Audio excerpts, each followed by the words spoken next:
RBI had recently cut the repo rate from 6.25% to 6%. That means banks now have to pay less interest to borrow money from the RBI. Now let me explain what this means for FD investors. Now if you have watched our previous video on the explanation of RBI's repo rate cut, you would know how banks cut FD interest rates to maintain margins. But this is not a good news for those relying totally on FDs like senior citizens, retirees and conservative savers. Now let me tell you why. Banks borrow money from the RBI at the repo rate.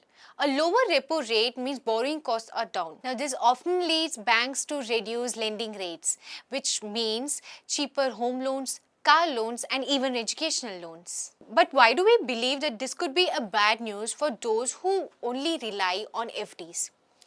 Now the one reason banks offer FDs is to raise money from the public. Result, they lower the FD interest rates to reduce the cost of funds. So the medium of banks earning money is from the difference between lending rates and deposit rates. If lending rates fall, banks also cut FD rates to maintain profit margins. Otherwise, they lose money. In simple words, when RBI makes money cheaper for banks, then banks stop paying you high interest rates to borrow yours. Now, if you liked our explanation video, then hit the like button and follow J2 Wealth.